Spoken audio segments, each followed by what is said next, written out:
보게 될 거죠. 분향단입니다.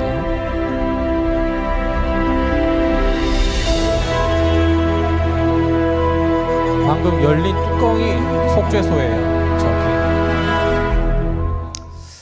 네, 이 영상 계속 봐도 꽤 괜찮죠? 네, 우리 시리즈 처음에 시작할 때처럼 우리가 좀 계속 기억이 날 것 같습니다. 오늘은 8번째 시간으로 분향단에 대한 이야기입니다. 하나님께서 광야에 이스라엘이 있을 때 그때 성막을 광야에서 지으라라고 말씀하셨죠. 그때 그 광야를 지으라고 말씀하셨을 때 하나님께서는 그 광야를 지으라 하신 그 목적은 뚜렷했습니다.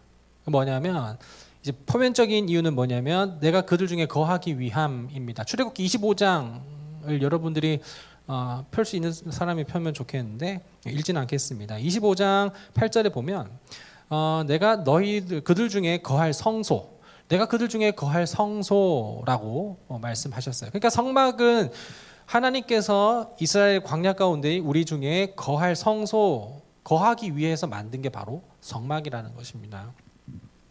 에덴에서 사람이 함께 있었죠. 하나님과 사람이 함께 있었습니다. 근데 죄로 인해 그 막힌 담이 이제 생기게 되었고, 그때부터 이제 에덴에서는 하나님과 그리고 사람은 같이 있지 못하게 되었어요. 그야말로 단절이 이루어지게 된 것이죠. 그런데 이제 너희가 다시 에덴으로 들어오지 못하겠지만 하나님께서 이제 쫓아보내시면서 이제 에덴 동편에 이제 불칼을 둔 천사를 이제 지키게 했었죠. 그러면서 이제 너희가 에덴에 들어오지는 못하겠지만 그렇지만 내가 너희들에게 가겠다라고 말씀하시면서 임하신 것이 바로 이제 그 성막이에요. 성막은 이제 행진 중에는 이제 전부 다 이제 철거가 돼서 이게 다시 이렇게 됐고, 다시 이제 조립을 해서 진영을 펼칠 때는 조립을 해서 펼치게 되었죠. 그리고 나서 이제 각 진영 12지파가 각 진영마다 이제 진영을 펼치게 되고, 그 가운데 이제 커맨드 센터 느낌으로 성막이 이게 있게 된 겁니다. 이 성막을 펼칠 때에는 마치 에덴의 동편에 그 천사들 두신 것처럼 이 성막은 동편에 이게 문을 만들게 해서 그쪽으로 들어가게 함은 마치 그 성막을 들어갈 때 다시 에덴으로 들어가는 것 같은 임시 에덴, 약간 에덴의 모형과 같은 그 느낌이 또한 성막의 느낌이 들게 되기도 했단 말입니다. 그러면서 이렇게 동편으로도 만들어진 그 뜰의 문을 통해서 이제 일반인들은 거기로 들어가게 됩니다.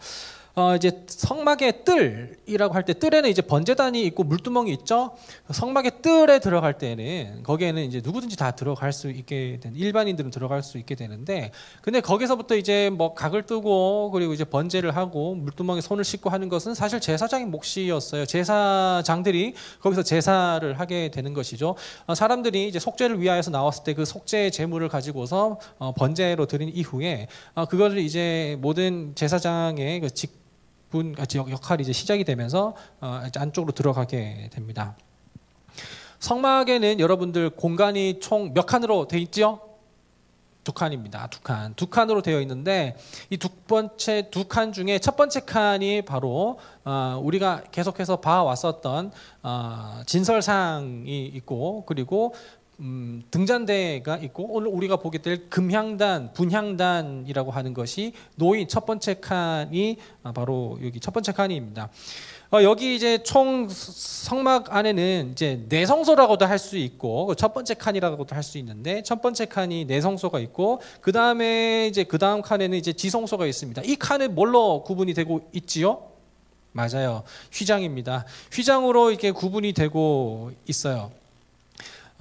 그 중에 왼편에는 우리가 봤다시피 등잔대가 있고, 오른편에는 진설상, 떡상이라고도 하는 진설상이 놓여 있게 됩니다. 그 중에서 우리는 정면에 있는 분향단을 우리가 오늘 보게 될 거예요. 이 분향단의 이제 크기와 모양부터 우리가 좀 생각을 해보면 될 것 같은데, 그 크기가 오늘 본문 2절에 나와 있습니다. 우리 2절 한번 볼까요? 2절 우리 한 목소리로 한번 읽어보겠습니다. 시작. 길이가 한 규빗, 너비가 한 규빗으로 네모가 반듯하게 하고 높이는 그것과 이어지게 하고. 예, 그렇습니다. 그러니까 한 규빗은 대충 몇 센치라고 했죠? 아닙니다. 땡. 여기 팔꿈치부터 해서 그 중지 끝자락까지 하면 사람마다 좀 다르긴 하겠지만 당시에 45cm에서 50cm 정도라고 우리가 할 때 너비와 길이가 45cm에서 50cm 정도 되고 높이가 2규빗이니까 거의 뭐 길어도 1m 정도 될 거란 말입니다. 뭐 이 정도 좀 더 될까요? 제가 키가 그래도 한 그 정도 되니까 이 정도 되면 이 정도 되겠네요. 그렇죠? 네, 한 요 정도 될 거라고 생각을 해요. 그 정도. 1m에서 한 이 정도, 1m 이 정도 되겠네요. 중요하진 않지만 작아요, 그렇죠? 작습니다. 이제 정방형으로 이제 위로 보면은 45, 45 내지는 50, 50 이렇게 되어 있고 높이는 1m, 많아 길어봐야 1m 정도 되는 그것이에요. 참 하나님께서는 성막을 지으라고 하실 때 그 규격을 정해 주시지 않은 것도 있지만 정확하게 규격을 정해 주신 것도 있단 말이죠. 그 중에 하나가 뭐냐면 물두멍과 그리고 등잔대는 규격을 정해 주시지는 않았지만 나머지 대부분은 또 규격을 정해 주셨는데 분향단은 다른 것과 다르게 그 비율이 굉장히 좀 황금 비율 같은 그런 느낌이단 말이야. 근데 이게 또 하나의 또 비슷한 그 비율을 볼 수 있을 것 같은데 그게 바로 뭐냐면 성소입니다. 성소. 성소가 자 여기서 한번 보세요. 길이가 30규빗입니다. 길이가 30규빗이고 그리고 너비가 10규빗이고 높이가 10규빗이에요. 그것이 바로 이제 성막입니다. 근데 이 성막을 두 칸으로 나눌 수 있다고 그랬죠. 한 칸은 내성소 그리고 한 칸은 지성소인데 이것을 두 칸으로 나눈 것이 절반 그대로 그냥 15규빗, 19규빗 이렇게 한 게 아니라 20규빗, 10규빗으로 했단 말이에요. 그래서 그 20규빗에 되는 것이 바로 어쩌면 제가 생각했을 땐 분향단의 사이즈 축소판이 아닌가라는 그런 생각을 하게 됐습니다. 사실 이거는 제가 이제 성막 설교를 준비하면서 여러 가지 자료를 찾아봤지만 뚜렷하게 이건 이거다라고 이게 이야기하고 있지는 않아요. 그런데 정말 정확하게 이 성막의 어떤 그 10분의 1로 축소한 것이 이제 분향단이란 말입니다. 그러면은 20규빗, 높이 10규빗, 너비 10규빗으로 되는 이 성소, 내성소의 크기가 만약에 분향단이라면 그러면은 분향단 위에 있는 것은 아마 지성소라고 이렇게 생각을 할 수 있을 것 같은데 끼워 맞추기라고 생각을 해도 되지만 저 개인적인 묵상입니다. 근데 이게 아무리 생각해도 저는 이제 묵상하면 묵상할수록 이게 어떤 지성소를 나아가게 하는 어떤 그 모형이 되지 않을까라는 생각이 듭니다. 여러분들 나중에 또 우리가 보게 될 텐데 지성소는 그러면 이제 20규빗 내성소가 20규빗, 10규빗, 10규빗이었잖아요. 그러니까 지성소는 10규빗, 10규빗, 10규빗으로 정확한 정사각형과 정육면체를 이루고 있는 완벽과 완전에 이루고 있는 공간이 바로 지성소입니다. 의도적으로 하나님께서는 그 지성소의 그 규격을 그렇게 설정을 하셨단 말이죠. 그래서 그것을 이제 지성소는 나중에 보게 되겠고 그 나아가게 되게 되는 그 분향단으로서 우리는 오늘 사이즈를 좀 이렇게 규격을 보게 됩니다. 여기에 대해서는 이제 앞으로 제가 이렇게 설교를 그 끝자락에 이야기를 할 것 같은데 개인적인 묵상이기는 합니다. 또 딴 얘기이긴 한데 제가 이제 설교 시간에 개인적인 이야기를 한다고 해서 경박하다라고 그렇게 생각하지는 않으셨으면 좋겠는데. 설교는 여러분들 어디까지나 설교이지 하나님의 말씀은 아닙니다. 하나님의 말씀은 성경 봉독이지요. 그 순서가 가장 설교 그 예배 시간 중에 굳이 권위 있는 순서라고 한다면 성경 봉독 시간이에요. 그래서 우리 3층에서는 그러지 않았지만 올라오면서 예배 틀을 조금 더 변형했는데 왜냐하면 성경 봉독 시간이 하나님의 그 말씀 그 자체이기 때문에 우리는 일어서서 경청하게 되는 것이죠. 어쨌든 그래서 이 설교 시간은 어디까지나 그리스도를 증거하고 그리스도를 나타내고 하나님이 누구신지에 대해서 선포하는 시간이고 그런 거기 때문에 이렇게 여러분들 그렇게 생각하고 들으시면 좋겠습니다.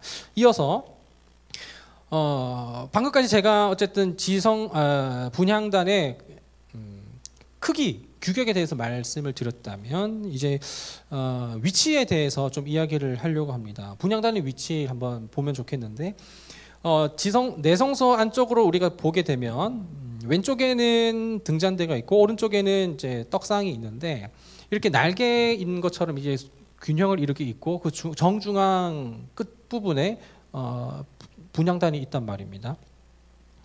하나님께서 이렇게 하라고 하셨어요. 왜 그랬을까요? 여러분들 만약에 여기가 성소가 아니고 그냥 여러분들 집이라고 한번 생각을 해보세요. 집이라고 생각을 했을 때 놓아야 할 배치해야 할 가구가 세 개 있어요. 뭐냐면 분향단과 그리고 이제 등잔대와 그리고 진설상이 있습니다. 여기가 여러분들 집이라고 생각했을 때 자유롭게 가구를 배치한다면 여러분들 어떻게 배치를 할 것 같아요? 저는 딱 생각했을 때 생각할 시간 드릴까요? 어떻게 배치할까? 저는 이제 효율을 따진다면 등잔대를 센터에 둘 것 같아요. 왜냐하면 안에 컴컴하다면서요. 컴컴하니까 두루두루 비춰야죠. 여기다 놔두면 여기만 밝고 여기는 어둡고 그렇게 될 거 아닙니까? 그렇기 때문에 딱 십자가를 딱 그려서 딱 중간에 정중앙에 전 등잔대를 둘 것 같고, 그 다음에 저는 이제 어디에 둘 것 같으면 처음에는 뭐냐면 전 거기에 분향단 둘 것 같아요. 왜냐하면 분향단을 이제 우리가 이따가 보게 되겠지만 아론이 이제 아침과 저녁에 계속해서 그 분향단을 이렇게 계속 정리를 해야 돼요. 그러니까 등잔대만큼 그 관리를 하는 것이 또 분향단이라서 이게 가장 매일매일 가는 곳, 그러니까 가장 앞에 분향단을 둘 것 같고, 사실 떡상은 이제 떡은 일주일에 한 번씩 교체를 하는 겁니다. 그러니까 제일 안쪽에 있어도 상관없을 것 같단 말입니다. 저는 그래요. 근데 하나님께서는 그렇게 하지 않으셨음은 다르게 또 어떤 의도가 있었기 때문에 그런 것이겠죠. 효율을 생각한다면 중앙에는 뭐 그렇게 할 거고, 만약에 또 어떤 동선을 생각한다면 또 뭐 바꿀 수는 있을 것 같아요. 여러 가지로. 근데 하나님께서는 딱 좌우 양 날개로 이렇게 한 다음에 안쪽에 분향단을 두라고 하셨습니다. 분향단의 위치가 그렇다면 정확하게 어디인가를 우리가 좀 성경에서 보면 좋을 것 같은데, 본문 6절 우리 함께 보도록 하겠습니다. 본문 6절 함께 읽겠습니다. 시작. 그 제단을 증거계 위 속죄소 맞은편 곧 휘장 밖에 두라. 그 속죄소는 내가 너와 만날 곳이며. 그렇습니다. 여러분들 여기 6절을 한번 눈으로 보면서 들어주시면 좋겠는데, 이 증거궤와 속죄소를 이제 하나로 묶어서 우리는 일반적으로 언약궤 법궤라고 부르는 건데요. 근데 이제 이제 증거궤 안쪽에는 뭐가 있냐면, 거기에는 아론의 쌍난 지팡이와 그리고 만나가 담긴 항아리와 그리고 하나님 말씀 그 언약판 돌판이 이렇게 담겨 있습니다. 그리고 그거를 이제 뚜껑을 담는데 그 뚜껑이 이제 속죄소인 거죠. 근데 제가 방금 표현하기로는 뚜껑이라고 했지만 뚜껑이라는 그 느낌이 아니라 이것은 어떤 하나님께서 만나는 플레이스, 장소입니다. 그래서 속죄소라고 이렇게 이야기를 하는 것이죠. 속죄소가 이제 거기 이제, 근데 속죄소가 내가 거기서 너희들을 만날 곳이라라고 이렇게 굳이 덧붙여서 설명을 하시고 있죠. 그러면서 거기에서 맞은편 휘장 밖에 두라라고 하는 것은, 여기에 만약에 속죄소가 있다고 쳐봅시다. 그리고 휘장이 있어요. 그러면은 그 밖에 두는다고는 바로 여기에 둔다라는 거예요. 그러니까 언약궤 그리고 속죄소와 가장 맞은편, 가장 가까운 바로 휘장 바로 밖에 여기에 분향단을 두라라는 그런 의미인 것이죠. 왜 여기에 가장 가까이 둬야 할까요? 왜 가장 여기 가까이 둬야 할까요? 여기에서는 이제 속죄소는 하나님께서 만날 장소이기 때문에 하나님의 임재가 있는 그런 상징적인 장소입니다. 하나님의 임재가 있는 상징적인 장소에 가장 가까운 곳에 분향단이 있음. 이것은 어떤 의미이냐면 바로 그만큼 분향단의 역할이 그만큼 중요한다라는 거예요. 하나님과의 관계 회복으로서 우리 가운데 성소가 주어졌는데, 그랬을 때 하나님의 임재 가운데 나아가는 그 중에 이 분향단이 하는 역할은 정말로 극적이라는 것입니다. 그래서 계속해서 이 분향단을 다른 곳이 아닌 속죄소 맞은편 휘장 밖에 바로 거기에 두는 그 이유에 대해서 한번 보려고 하는데, 그렇다면 이 분향단의 역할을 우리가 알아야 되겠죠. 분향단의 역할 7절과 8절 좀 보도록 하겠습니다. 7절과 8절 읽어볼까요? 시작. 아론이 아침마다 그 위에 향기로운 향을 사르되 등불을 손질할 때 살을 찌며 또 저녁 때에 불을 켤 때 살을 찌니 이 향은 너희가 대대로 여호와 앞에 끊지 못할 것이며. 예. 이 분향단은 아론이 아침과 그리고 저녁마다 향기로운 향을 사르는 곳입니다. 그러니까 그야말로 분향하는 곳이죠. 이 향이 이제 오늘 본문 더 뒤로 이제 넘어가게 되면, 그러니까 여러분들 성경책을 보고 있으면 뒷장으로 넘기면 되겠고, 그리고 어플을 보고 있으면 밑으로 쭉쭉 내리면 되는데, 30장 34절부터 이 향이 어떤 향이냐면 소합향, 나감향, 풍자향이라는 이런 향품이 있어요. 근데 이 향품이 뭐 너무나도 구하기 어렵고 그리고 비싸고, 그리고 이 향품마다 각각 어떤 나타나는 어떤 효과, 효능, 뭐 그리고 의미, 상징적인 의미까지 다 나오긴 하는데, 근데 지금 우리가 그걸 얘기를 할 것은 아닙니다. 그냥 이렇게 향을 피워야 한다라는 것이고, 그러면 향을 피웠을 때 냄새가 나겠고, 그리고 연기가 나겠죠. 그러니까 이 분향단은 그야말로 향을 피우는, 연기를 내는 그런 역할과 기능을 했다라는 것을 우리 기억하면서 계속 보도록 하겠습니다.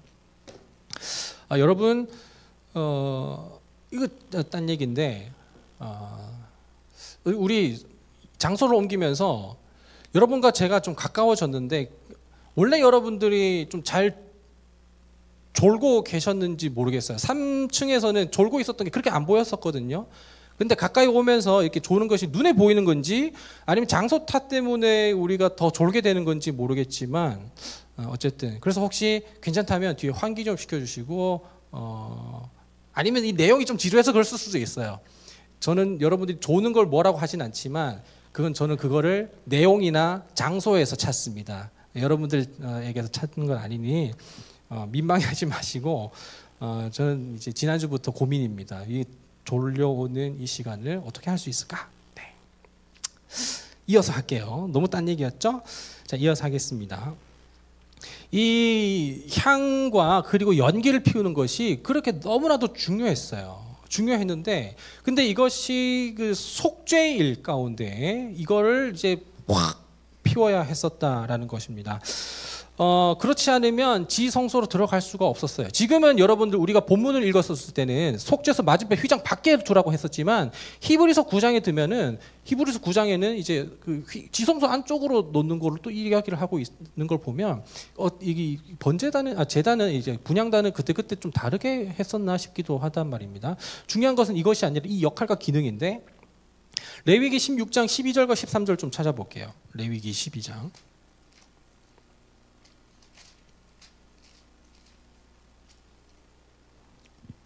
16장. 속죄일에 대해서 나오죠. 16장 12절 13절인데요. 다시 하셨으면 우리 함께 읽어보도록 할까요? 시작. 향로를 가져다가 여호와 앞 제단 위에 피운 불을 그것에 채우고, 또 곱게 간 향기로운 향을 두 손에 채워 가지고 휘장 안에 들어가서 여호와 앞에서 분향하여 향연으로 증거계 위 속죄소를 가리게 할지니, 그리하면 그가 죽지 아니할 것이며. 예, 그러니까 이 속죄일에 연기를 가득히 해서 그 속죄소를 가리라고 이렇게 이야기를 하고 있단 말입니다. 여러분들 한번 잘 생각해 보세요. 자, 모세가 이스라엘 사람들 데리고 출애굽을 한 이후에 하나님께 그 돌판을 받으러 시내산으로 올라갔죠. 시내산에서 이제 40일 동안 있으면서 하나님과 함께하며 그 돌판을 받게 됩니다. 근데 그 이제 돌판을 받으러 이제 시내산 정상에 있었던 그것을 사람들은 보지 못했어요. 왜 보지 못했을까요? 왜냐하면 빽빽한 구름으로, 오리소리 아니고 빽빽한 구름으로 그걸 다 이제 가려 있었기 때문에, 일반 백성들은 모세가 하나님과 대면하여서 그 법궤를, 언약궤를, 돌판을 받는 것을 보지 못했단 말입니다. 마치 하나님께 가까이 가는 자 앞에 준비되지 않은 자가 가까이 갔을 때는 이제 엎드려진다고 했잖아요. 여기에서 이 향기로 그리고 연기로 지성소를 가득히 채우는 것은 마치 모세가 돌판을 하나님께 받았을 때 그때 빽빽한 구름과 같다라는 그것을 의미하고 있고, 이 연기가 가득함은 결국 우리가 하나님 앞에 죽지 않도록 우리를 지키는 것과 같은 그런 느낌을 우리가 보게 된다라는 것입니다.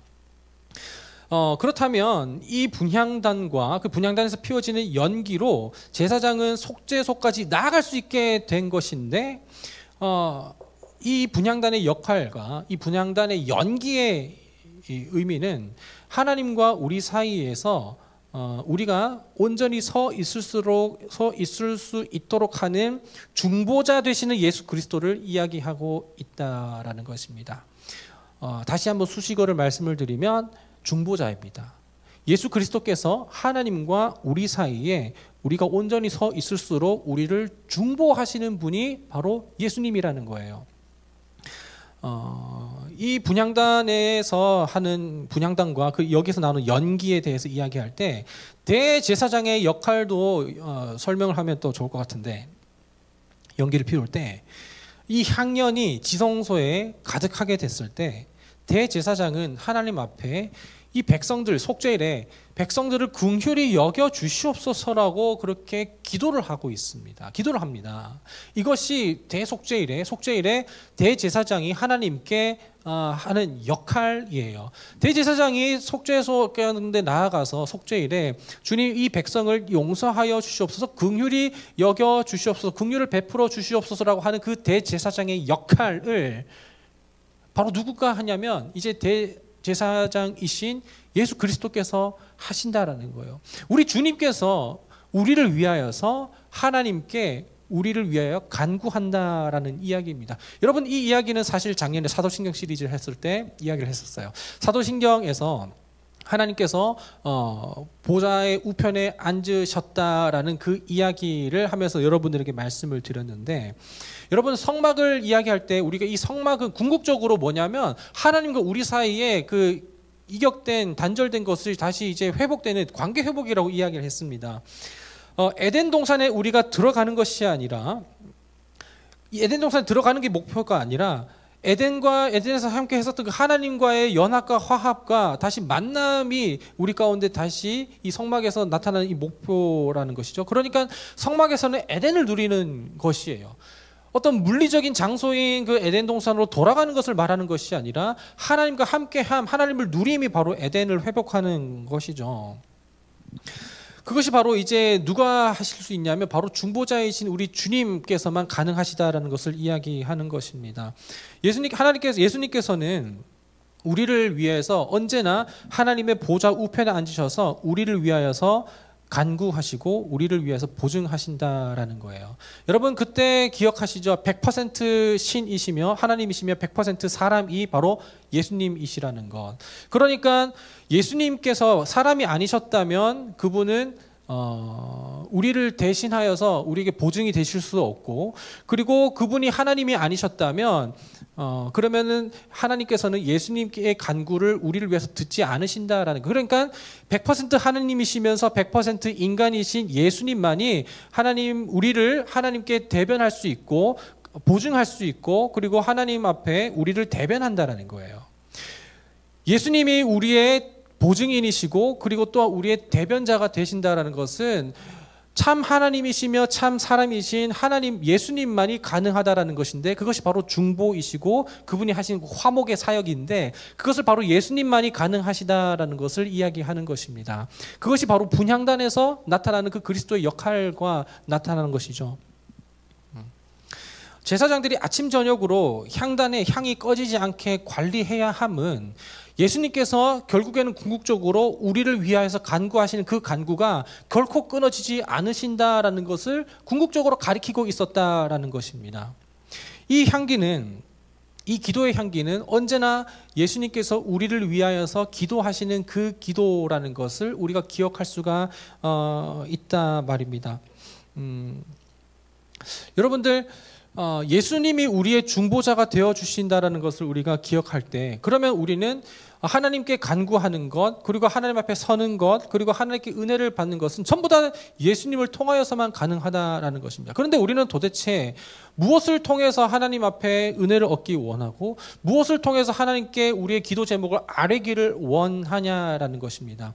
예수 그리스도를 빼놓고서는 우리는 기독교에 대하여서 그리고 복음에 대하여서 전혀 아무것도 이야기할 수 있는 것이 없어요. 누누이 계속해서 말씀을 드리지만, 그러면 주님께서는 왜 우리를 위해서 죽으셨고 주님께서 왜 우리를 위해 다시 사셨냐라는 것이죠.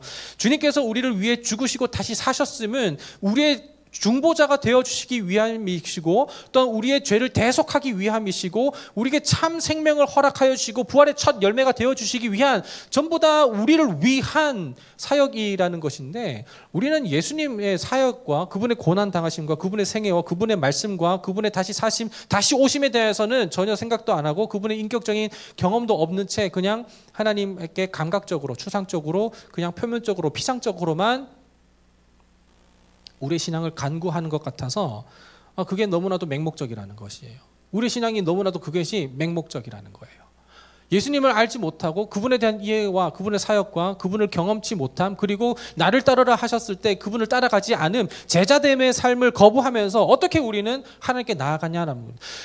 예수님께서 요한복음에서 특별히 강조해서 말씀하실 때 나는 뭐다 에고 에이미라고 우리 재작년에 말씀을 나누었었어요. 그때 예수님께서는 말씀하시기를 나는 길이요 진리요 생명이다라고 하셨고 나는 부활이다 말씀하셨고 나는 양의 문이다라고 하셨는데 이것은 전부 다 하나를 다 얘기를 하고 있어. 뭐냐면 나로 말미암지 않고는 아버지께로 나아갈 자가 없다라고 말씀하셨고 예수님이 아니고서는 전부 다 강도요 절도라고 이야기를 했었습니다. 그런데 우리는 너무나도 그냥 모든 말씀을 다 자의적으로 생각하고 해석하고 판단하여서 기복적인 신앙 가운데 빠지게 되고 있고 내 어떤 상황과 환경과 형편에 따라서 변하게 되는 게 우리의 신앙인 것 같아서 좀 답답하다라는 것입니다. 우리가 우리의 상황과 우리의 시시때때로 변하는 환경에 의지하여서 믿음 생활을 신앙생활을 하게 되면 우리의 상황과 믿음은 계속해서 흔들릴 수밖에 없지만 결코 흔들리지 않으시는 반석되시는 우리 주님을 우리가 의지하게 됐을 때 우리의 믿음도 우리의 생각도 우리의 신앙도 우리의 감사도 흔들리지 않는다라는 것이죠. 거기에 근거할 때 가능한 것이고 그분이 바로 우리의 중보자가 되어주신다라는 것입니다. 그분을 통해서 우리는 주 앞에 담대히 나아갈 수 있는 담력을 얻게 되는 것이고 그분 앞에 우리는 온전히 설 수 있게 되기 때문에 우리는 그분의 고난에 동참하고 그분의 부활의 영광에 동참하고 그분과 함께 십자가를 감당하고 그분과 함께 하나님 나라를 누리는 것이 우리 삶의 궁극적인 하나님께서 우리에게 열어주신 길이라는 것이에요. 예수님께서 우리의 대제사장이 되어주셔서 그래서 그분이 우리를 위하여서 언제나 간구하신다라는 것입니다. 이 제사장의 역할을 보게 됐을 때 우리가 어떻게 해야 하는지도 우리가 좀 힌트를 얻을 수 있을 것 같은데 누가복음 1장 9절을 우리가 좀 살펴보면 좋겠어요. 누가복음 1장에는 또 누가 나오냐면 사가랴가 나옵니다. 사가랴가 나올 때 사가랴가 이제 제사장 아론의 자손이어서 이제 제사장의 직무를 감당을 하게 되는데요. 당시에 제사장은 한 1000여 명 정도 있었다고 합니다. 그런데 그 중에 이때는 성전이죠. 성전 안에서 직무를 감당하기 위해서는 제비를 뽑았다고 해요. 그 제비를 뽑음으로써 그 한 사람이 그 안에서 직무를 감당하게 했는데 바로 사가랴가 걸리게 된 것입니다. 우리는 오늘 예수의 탄생에 대해서 볼 것은 아니고 사가랴의 역할과 그리고 분향을 했었을 때 사람들은 뭘 했는지를 보려고 하는데 누가복음 1장 9절부터 10절 두 절을 한번 읽어보도록 하겠습니다. 찾았나요? 네, 찾았습니다. 우리 함께 읽겠습니다. 시작. 제사장의 전례를 따라 제비를 뽑아 주의 성전에 들어가 분향하고 모든 백성은 그 분향하는 시간에 밖에서 기도하더니 그래 아직 주님께서는 성육신 하지는 않았어요. 자, 근데 이때 사가랴는 제비를 뽑혀서 성전 안에서 이제 분향을 하는 거 제사장의 직무로서 이제 분향단에서 이제 연기를 피우면서 이렇게 얘기를 하는 거죠. 이때 연기가 이제 피어오르고 그 연기를 피어오르는 것을 보면서 백성들은 밖에서 함께 기도를 했다 말입니다. 여러분 그렇다면 우리가 대제사장이신 예수님께서 주의 우편에 보좌 우편에 앉으셔서 우리를 위하여서 간구하시게 됐을 때 우리는 그 예수님에 따라서 우리 또한 같이 기도할 수 있어야 해요. 주님께서 다 이루신 것이긴 하지만 그 주님의 우리는 우리의 기도를 또한 드릴 수 있어야 하는 것인데 그 기도 제목의 내용은 무엇이냐면 여기서 명확하게 나와 있지는 않지만 아마도 우리의 기도는 단 하나일 수밖에 없을 것 같아요. 물론 여러 가지 간구에 될 수도 있겠지만 감사이겠죠. 우리를 위하여서 간구하시는 주께 긍휼을 구하시는 주 앞에 우리는 또한 이 삶을 살아냄 그리고 살아가게 함 그리고 모든 구원을 베푸심 그리고 은혜 주심에 대한 감사의 기도를 할 수 있을 것 같아요. 만약에 감사가 나오지 않는다면 주의 사역을 아직은 인격적으로 경험하지 못하고 깨닫지 못한 것이겠죠.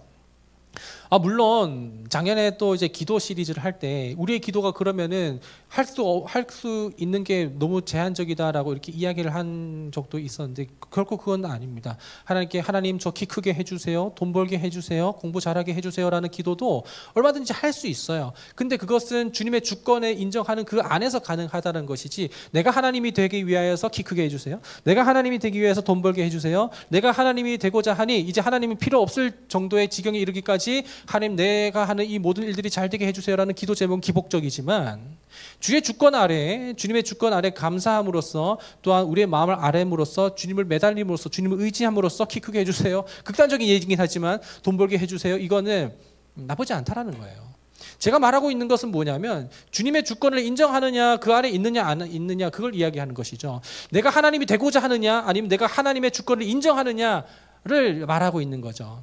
그렇게 된다면 우리의 기도 제목은 다시 자유롭게 될 것이고 많아지게 될 것이고 기도 생활은 더욱더 풍성하게지게 될 것인데, 지금 기도에 대해서 이야기하는 것은 아니고, 분향하는 그 제사장의 역할을 봤을 때 대제사장이신 우리 주님이 중보자가 되어 주셔서 우리를 위하여서 간구하시고 우리를 위해 긍휼을 베풀어 주시는 그분을 볼 때 우리의 기도가 과연 그 정도에 머물겠냐라는 거예요. 과연 그 수준에 머물겠냐라는 거예요. 그것을 우리가 기억한다면 우리의 기도는 내용은 달라지지 않을지언정 그 본질이 달라진다라는 거예요. 그래서 우리는 그 주님 앞에, 그 주님 안에 주 앞에 참 예배, 그리고 참 감사, 그리고 참 칭송을 우리가 할 수 있게 되겠다라는 것입니다. 아까 처음에 시작했을 때 이 분향단이 마치 2대1 높이가, 그리고 나머지 위의 것은 보이지 않는 분향단이, 여기가 이제 지성소와 같다고 말씀을 드렸잖아요. 그러니까 이것은, 이 연기는 하나님을 만나게 되는 그 어떤 그 이제 도약점이 되는 것 같아요. 그러니까 아까 말했었던 상징적인 지성소 같다고 개인적인 묵상을 말씀드렸죠.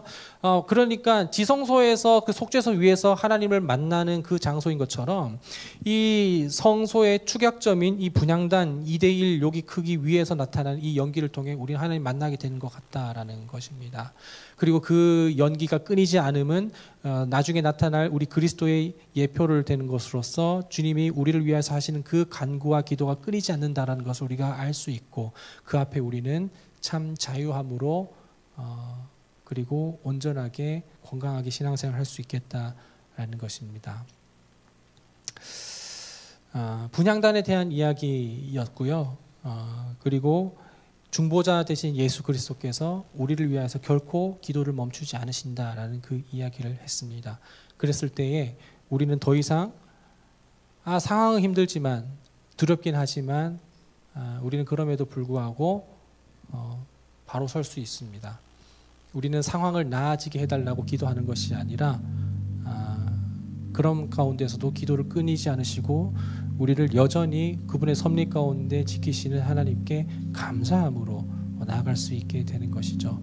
우리는 다른 곳에 있음에 즐겁고 자유함이 아니라 우리는 오직 주의 주권 아래에서 모든 것을 감당할 수 있는 섭리를 누릴 수 있게 되는 것이죠. 찬양하며 우리의 믿음을 좀 고백하며 나아가겠습니다. 사랑의 노래 드리래라는 찬양인데 옛날 찬양이라서 옛날 사람들만 알 거고, 그리고 요즘 사람들은 잘 모를 거예요. 제가 함께 부를 때 어렵지 않은 곡입니다. 반복하여서 들을 때 우리의 고백이 되면 좋겠어요.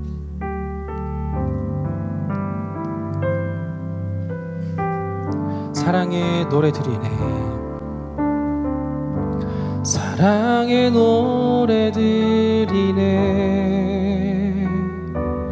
나의 구주 예수님께 주 행하신 일 감사해, 내 사랑하는 귀하신 예수 주님께서 나를 부르셨네, 주의 소유 삼으셨네, 주의 사랑의 품에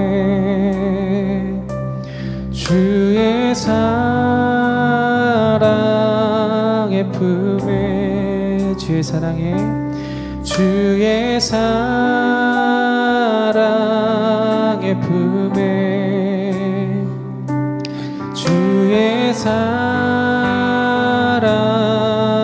품에 잠잠하게 주님 곁에 잠잠하게 주님 한 번 더 잠잠하게 주님 곁에 날 붙드소서.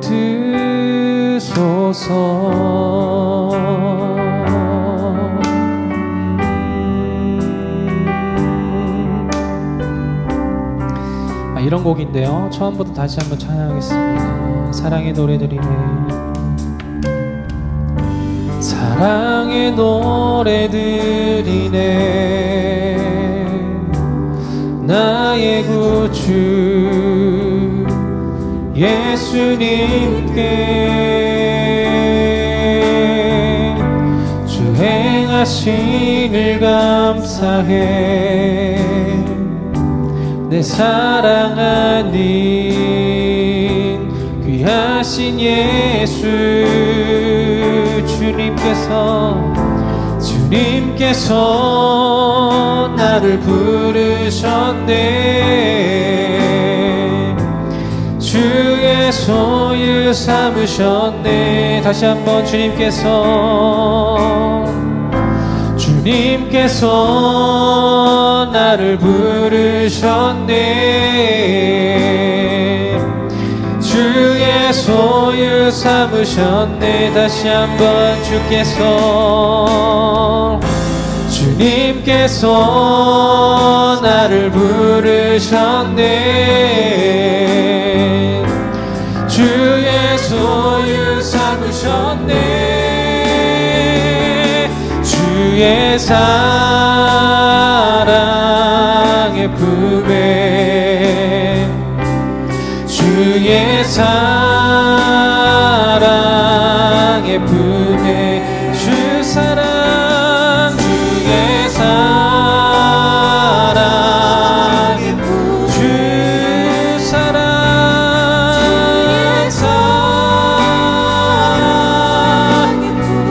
주 사랑 주의 사랑 내 아버지 품에 사랑 날 사랑하시는 주의 사랑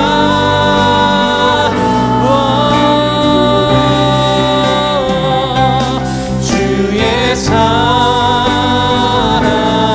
날 안아주시는 주 사랑 주의 사랑 날 위해 간구하시는 주의 사랑 날 영원토록 품으시는 주의 사랑의 품에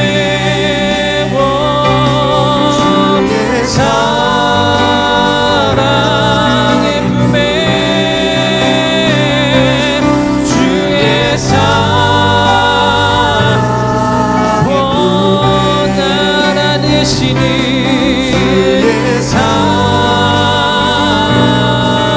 날 사랑하시는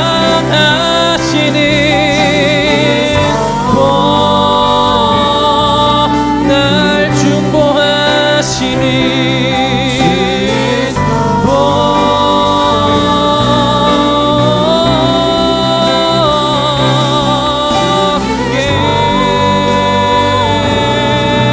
내 아버지 품에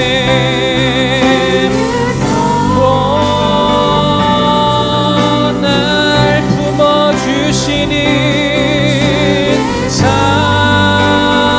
사랑의 품에 내 아버지 품에 그 사랑 품에 내 아버지 품에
잠잠하게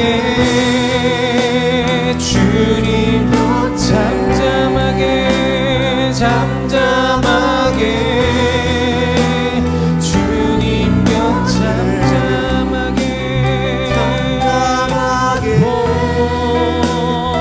주님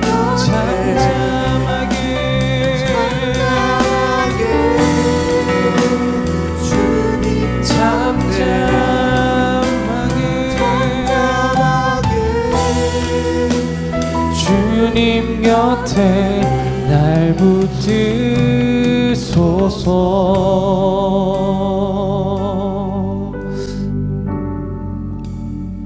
그 연기는, 그 향기는 우리를 감싸 안고, 그 연기는, 그 향기는 우리를 덮어주셔서 우리가 온전히 하나님 앞에 설 수 있게 합니다.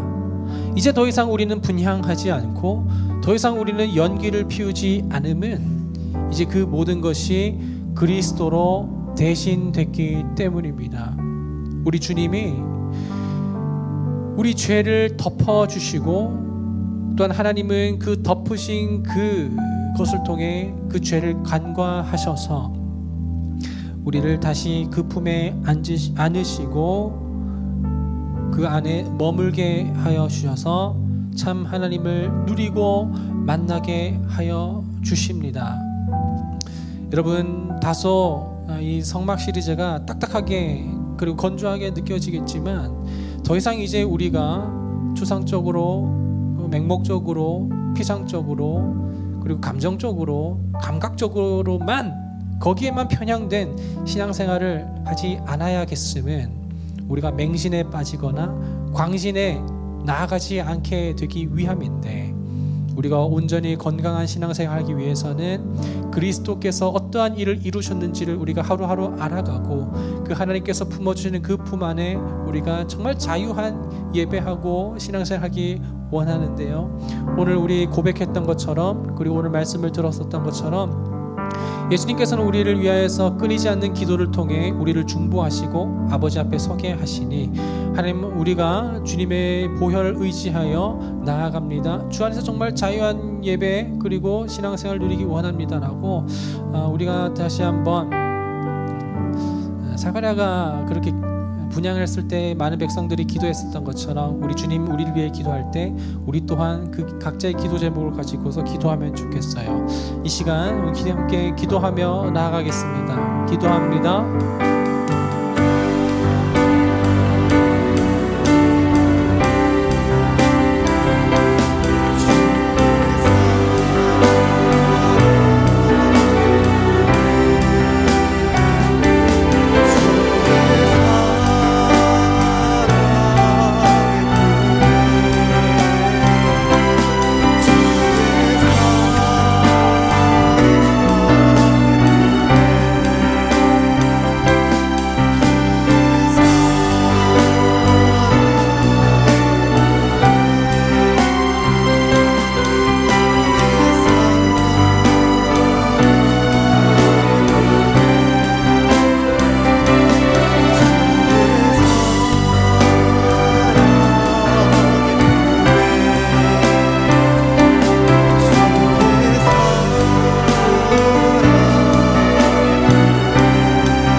이와 같이 성령도 우리의 연약함을 도우시나니 우리는 마땅히 기도할 바를 알지 못하나 오직 성령이 말할 수 없는 탄식으로 우리를 위하여 친히 간구하시느니라. 네, 주님, 우리는 기도할 바를 알지 못해서 때로는 중언부언하기도 하고 마치 어린아이가 부모님 앞에 땡깡 피우는 것처럼 이거 해주세요 저거 해주세요 라고 하는 것처럼 그렇게 우리는 잘못된 기도를 하는 것처럼 그렇게 느낄 때도 있지만 언제나 우리를 향해 그 시선을 바라보시며 우리를 위하여서 말할 수 없는 탄식으로 그 멈추지 않는 기도, 그 향연으로 우리를 중보하시기 때문에 비록 우리는 어떻게 기도하는지도 모르겠고 잘못 기도하는 것처럼 느낄 수도 있겠지만 여전히 주님을 향해 기도합니다. 오늘 본문에 다른 향으로 불로 분향하지 말라고 하셨었던 것을 우리가 보게 될 때 우리는 다른 것으로 주님을 구하지 않게 하시고 우리는 오직 예수 그리스도로 예수님의 이름으로 기도하게 하여 주시옵소서. 내 마음으로 기도하지 않게 하여 주시옵시고 예수님의 이름으로 기도하게 하여 주시옵소서. 그래서 우리 중보자가 되시는 우리를 위하여서 보좌 우편에 앉으셔서 멈추지 않는 기도, 끊어지지 않는 기도를 우리에서 하시는 우리 대변인이시자 보증해 주시는 그 주님을 의지하여 날마다 살아가게 하여 주시옵소서. 언제나 날마다 주 앞에 서게 할 수 있도록 우리에게 믿음 허락하여 주시는 예수님의 이름으로 기도합니다. 아멘. 주 예수 그리스도의 은혜와 아버지 하나님의 한량없는 사랑하심과 성령의 교통하심이 오직 예수 그리스도의 이름으로 일어나 살아가기로 다짐하고 결단하는 여기 모인 모든 예배자들과 예배자들의 삶 가운데 지금부터 영원토록 함께 하시기를 간절히 축원하옵나이다. 아멘.